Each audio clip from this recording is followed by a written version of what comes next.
Abacuque. Capítulo 1. Proclamação que o profeta Abacuque recebeu em visão. Até quando, ó Jeová, clamarei por ajuda, mas tu não ouvirás? Até quando clamarei a ti para me salvares da violência, mas tu não agirás? Por que me fazes ver a maldade? E por que toleras a opressão? Por que há diante de mim destruição e violência? E por que há tantas brigas e conflitos? Por isso a lei não tem força, e a justiça nunca é feita. Pois os maus cercam os justos. É por isso que a justiça sai pervertida. Olhem para as nações e prestem atenção. Olhem espantados e fiquem admirados. Pois nos seus dias acontecerá algo em que vocês não acreditarão, mesmo que alguém lhes conte. Pois estou trazendo os caldeus, nação cruel e impetuosa. Eles invadem vastas regiões da terra para se apoderar de casas que não são suas. Eles causam terror e medo. Estabelecem a sua própria justiça e autoridade. Seus cavalos são mais velozes do que os leopardos e mais ferozes do que os lobos durante a noite. Seus cavalos de guerra avançam a galope. Seus cavalos vêm de longe. Atacam como a águia quando mergulha sobre a presa. Todos eles vêm prontos para a violência. Seus rostos reunidos são como o vento leste. Ajuntam cativos como grãos de areia. Eles zombam de reis e caçoam de governantes. Eles riem de todas as fortalezas. Fazem uma rampa de terra e as conquistam. Então eles avançam como vento e passam adiante, mas se tornarão culpados, porque atribuem seu poder ao seu Deus. Por acaso tu não existes desde a eternidade, ó Jeová? Ó meu Deus, meu santo, tu não morres. Ó Jeová, tu os designaste para executar julgamento. Minha rocha, tu os estabeleceste para trazer punição. Teus olhos são puros demais para ver o que é mal. Não podes tolerar a maldade. Então, por que toleras os traiçoeiros e te mantens calado enquanto os maus devoram os que são mais justos do que eles? Por que fazes com que o homem seja como os peixes do mar, como os animais rasteiros que não têm governante? Ele pesca a todos com um anzol. Pega-os com a sua rede de arrasto e apanha-os na sua rede de pesca. É por isso que se alegra tanto. É por isso que ele oferece sacrifícios à sua rede de arrasto e faz sacrifícios à sua rede de pesca, pois graças a elas sua porção é suculenta e seu alimento é da melhor qualidade. Portanto, será que ele continuará esvaziando a sua rede de arrasto? Será que continuará matando nações sem compaixão? Capítulo 2. Ficarei de pé no meu posto de vigilância e tomarei posição no alto da muralha. Ficarei vigiando para ver o que ele falará por meio de mim, e o que responderei quando eu for repreendido. Então Jeová me respondeu: Escreva a visão e registre-a de modo claro em tábuas, para que aquele que a ler em voz alta possa fazê-lo com facilidade. Pois a visão ainda é para o tempo determinado. Ela avança rapidamente para o seu fim e não mentirá. Mesmo que demore, continue na expectativa dela, pois se cumprirá sem falta, não se atrasará. Observe aquele que é orgulhoso, ele não é correto no seu íntimo, mas o justo viverá pela sua fidelidade.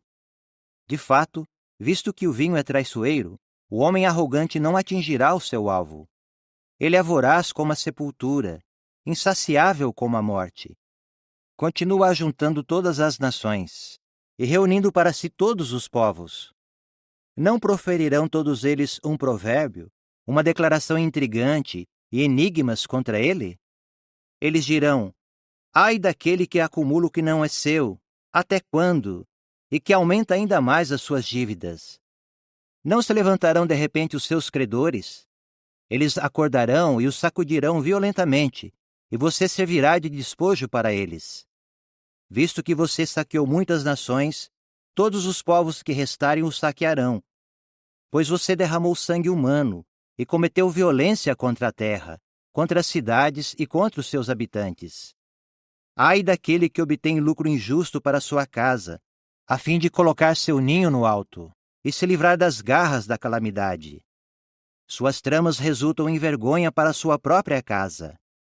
Ao exterminar muitos povos, você peca contra si mesmo, pois uma pedra clamará de dentro da parede, e do telhado uma viga responderá. Ai daquele que constrói uma cidade com derramamento de sangue, e que estabelece uma cidade com injustiça. Por acaso não foi Jeová dos exércitos que determinou que os povos trabalhem arduamente para alimentar o fogo, e que as nações se cansem em vão? Pois a terra ficará cheia do conhecimento da glória de Jeová, assim como as águas cobrem o mar. Ai daquele que dá ao seu próximo algo para beber, misturado com fúria e ira, a fim de embriagá-lo e olhar para sua nudez. Você ficará empanturrado com desonra em vez de com glória. Beba você também e exponha a sua incircuncisão. Chegará a sua vez de beber do cálice da mão direita de Jeová, e a sua glória será coberta de vergonha. Pois a violência que você fez ao Líbano o cobrirá, e a destruição que aterrorizou os animais virá sobre você, pois você derramou sangue humano e cometeu violência contra a terra, contra as cidades e contra os seus habitantes. De que proveito é uma imagem esculpida, se foi apenas um artesão que a fez? De que proveito são uma estátua de metal e uma instrutora de mentiras, mesmo que o artesão confie nelas, fazendo deuses sem valor, que não podem falar? Ai daquele que diz a um pedaço de madeira, acorde, ou a uma pedra muda, desperte, instrua-nos. Veja, eles são revestidos de ouro e prata, e não há nenhum fôlego dentro deles. Mas Jeová está no seu santo templo. Fique em silêncio diante dele toda a terra. Capítulo 3. Oração do profeta Abacuque em forma de lamentações. Ó Jeová, ouvi os relatos a teu respeito. Ó Jeová, fiquei admirado diante dos teus atos. No meio dos anos, realiza-os de novo. No meio dos anos, torna-os conhecidos. Que te lembres de ter misericórdia durante a agitação. Deus veio de Temã, o santo veio do monte Parã. Sua majestade cobriu os céus, seu louvor encheu a terra. Seu esplendor era como a luz. 2 raios saíam brilhando da sua mão, onde se escondia a sua força. À frente dele ia a peste, e a febre ardente seguia seus passos. Ele parou e fez a terra tremer. Com um olhar, fez nações estremecer. Os montes eternos foram despedaçados, e as colinas antigas se encurvaram. Os caminhos da antiguidade pertencem a ele. Vi aflição nas tendas de Cusã. Os panos das tendas da terra de Midian tremeram. É contra os rios, ó Jeová, é contra os rios que a tua ira está acesa? Ou a tua fúria é contra o mar? Pois cavalgaste nos teus cavalos. Teus carros de guerra foram vitoriosos. Descobriste e aprontaste o teu arco. As varas foram designadas com juramento. Com rios partiste a terra. Os montes se contorceram de dor ao te ver. Passou uma chuva torrencial. As águas profundas rugiram. Levantaram alto suas mãos. O sol e a lua ficaram parados na sua elevada morada. Tuas flechas saíram como a luz. Tua lança brilhava como um relâmpago. Marchaste com fúria através da terra. Pisoteaste em ira as nações. Saíste para a salvação do teu povo, para salvar o teu ungido. Esmagaste o líder da casa dos maus. Ela foi exposta do alicerce até o teto. Furaste a cabeça dos guerreiros dele com as armas que ele mesmo possuía, quando eles avançaram como uma tempestade para me espalhar.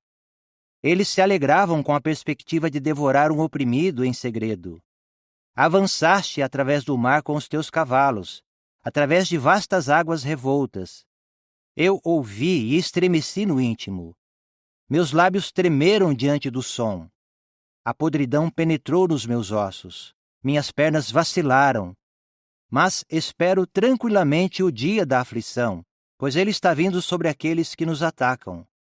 Mesmo que a figueira não floresça e não haja fruto nas videiras, mesmo que a safra da oliveira seja um fracasso, e os campos não produzam alimento, mesmo que as ovelhas desapareçam do curral e não haja bois nos estábulos. Ainda assim, eu vou exultar em Jeová. Vou me alegrar no Deus da minha salvação.